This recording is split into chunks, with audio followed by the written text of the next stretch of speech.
So what's going on, guys, and welcome back to episode number 38 of our Portsmouth career mode. And we are going to kick off this episode with a game up against Coventry away from home. And hopefully we can continue our great run of form after just picking up the Johnston Paint Trophy at Wembley Stadium, which is fantastic for us. And now we are going to be playing in our away kit. And I think this squad here is the only fit enough squad to play the game. Jones, in fact, will be playing in goal, because I do want to give him a little bit of game time, otherwise he will want to leave the club. So a game here and there, obviously, won't do any harm. So hopefully, like I said, we can come out with the 3 points. Good ball through to Jeff. Jeff's played the ball through to Pedrosa, and Pedrosa has found the back of the net just 7 minutes into the game, and this guy can just not stop scoring. In the previous episode, he scored 2 fantastic goals, and just 7 minutes into this game, Villarreal picks up the ball. He plays the ball through to Jeff. Jeff plays a good ball through to Pedrosa, and there is no question about him finding the back of the net. Another fantastic goal for him, and that's his 5th in the league. He could be starting the next game instead of Odegaard, because Odegaard isn't been playing that well recently. Good run from Benamar here. Benamar's cut past everyone. He keeps on going. He's going to play the ball through to Pedrosa. Can Pedrosa pick up his 2nd of the game? Of course he can. What a fantastic goal. Benamar plays the ball to Pedrosa, and Pedrosa, wow, I thought you guys would have guessed it. He has found the back of the net once again. A lovely ball through to him. The goalkeeper wouldn't be that happy that he got beaten at his near post, but Pedrosa could be on course for yet another hat-trick. Unfortunately, he hasn't picked up one yet, but he scored 2 goals in 3 games. Or he scored 2 goals in 3, if you know what I mean. He scored in 3 different games, he scored 2 goals. So he's been close to the hat-trick.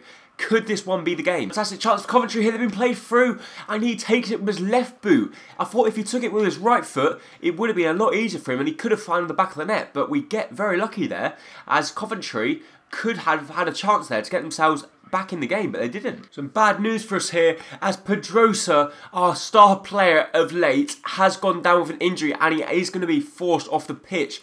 So not very good news at all for us there. Watmore will be coming on as well. I'll put Watmore on the wing, see if he can create something special for himself. And Burgess can come on instead of Ongwen, because Ongwen's fitness is getting quite low, and he's also got a yellow card. We don't want to risk anything. And also, now that they're going to be pumping balls up top, it is going to be important for us to have a little bit of extra height at the back to obviously win them headers. The ball through here. We play the ball through to Villarreal. Villarreal one-on-one with the goalkeeper. They're going to catch up with him. He's going to strike it from range. It's not the best of strikes, because that is especially on his weaker foot. But all of our players are absolutely knackered now.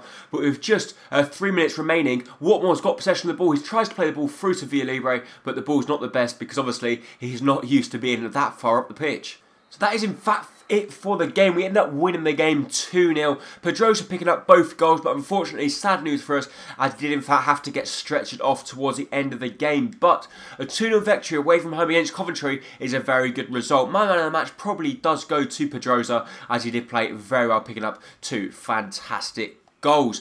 So hopefully, we're just hopefully now waiting that the injury isn't going to be as bad as we think. So he is out for 2 months with a torn hamstring. So that's very bad news for us there, as Ben Pedrosa, the player that's been banging in the goals a lot for us, is out until the end of the season. So now we're moving into our 2nd game of the episode, which is going to be at home up against Port Vale. Is it Port Vale? No, it's not. It's up against Bury. So we've got our first team lineup out for this one. Hopefully one of our centre-backs can start to get a little bit closer to that 70 rate, which would be fantastic to see. But we're also going to have an extra slot now to be doing some training, because Pedrosa is in fact injured. So we're going to have to put someone in there, which I might put Kouatse or Clark in. Hopefully we can push them up to a 70 rated. Good ball through to Josh Onoma. He tries to take on his man, but they do get back and make a crucial interception just before he could pull the trigger and get his shot away. But we do come very close there to breaking the deadlock just 9 minutes in. But Fabian Torres taking on his man here. He's going to try and whip the ball in the box. He tries to, which he keeps the ball in play just about, but he couldn't actually pull off a cross. Fantastic chance for Bury here. They play the ball through. Can our goalkeeper get there in time? Yes, he can. A lovely interception from our goalkeeper, as he gets it just before the Bury striker can get the shot away.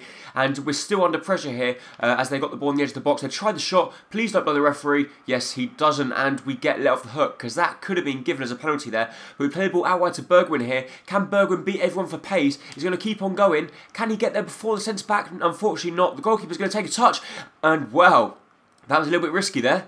Fabian Torres on the ball. Fabian Torres, lovely skill move from here as he cuts inside. Surely he's going to find the back of the net. No, he doesn't, but it comes out to Bergwijn. And Bergwijn, of course, going to find the back of the net from there. He has ended his goal drought. He's gone so many games without scoring, but now he has stepped up to the plate and he scored a good goal for us there. He was just onside. The ball comes across to him. He finesses the ball into the far corner of the post. Goalkeeper with no chance, and he picks up his 7th goal of the league. And Bergwijn, hopefully, can start banging in the goals again. Martin Odegaard with the ball through to Bergwijn. Bergwijn's going to cut inside, try and pick it up a second of the game, and it is Iheanacho that actually gets in the way and blocks his own shot. Good ball through to Bury here. They're through one-on-one with our goalkeeper, unless we can catch up with Coatzee, which we do, but we're going to still be under trouble here. They put the ball in the box, they shoot, and they've beaten our goalkeeper at the near post. I knew we were in trouble right from the moment they put the ball into the box. Coatzee, I didn't want to make a challenge of him because he was actually inside the box. He goes outside the box, whips a lovely ball in the box. It was a lovely, lovely volley, but our goalkeeper, could he be questioned there? Getting beaten at his near post? I think a goalkeeper, he should be saving that, to be honest. Ruben Loftus-Cheek plays ball through to Iheanacho. Iheanacho's taking on his man. Surely he's going to find the back of the net. No, he can't. The goalkeeper makes a save at his near post, and they do get the ball cleared. But Fabian Torres to get the ball in the box. It comes to Clark. Clark wins a header. It's a good block away. It's going to come to Onoma. Onoma's going to strike it from range. What a strike! It's a good save from the goalkeeper. Comes out to Fabian Torres. He plays the ball across, but it was, in fact, it's standing in an off. Play the ball out wide to Bergwijn here. Can he create a moment of specialness? He keeps on going. He's going to cut inside. There's no one to play the ball to, but he plays the ball to Josh Onoma, who takes on his man, but he gets fouled, or he keeps on with the ball, to be honest. I don't know what to do with the ball. I try and take on my man. Just 2 minutes remaining, and we do get a throw-in right in the very corner here, and this could be our last chance to try and salvage something from the game.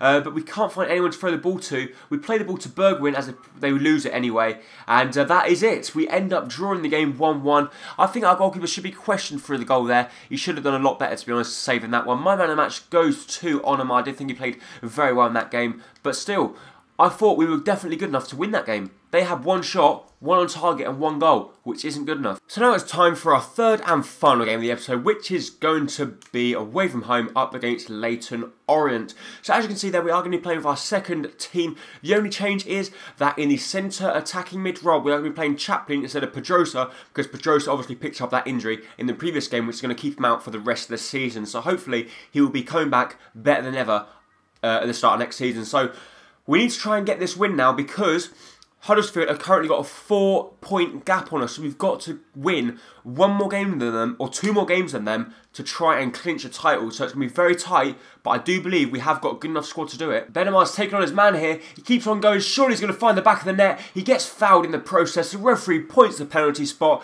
and we've got the chance just before the half-time interval to give ourselves a lead going into the half-time break. As you see there, he steps on his foot there as he goes to strike, and it is going to be Villalibre to go to the top right-hand corner past the Leyton Orient goalkeeper. Of course, he finds the back of the net. So away from home, we get a very good lead there, a well-deserved lead as well. Leyton Orient aren't playing that well in this game, but it's still one of the only chances we've had, and that one chance we have, we go ahead and take. So a fantastic penalty from Villalibre, and now we go into the break with a 1-0 advantage. And we don't go into the break with a 1-0 advantage. Leyton Orient have just scored an absolute wonder goal.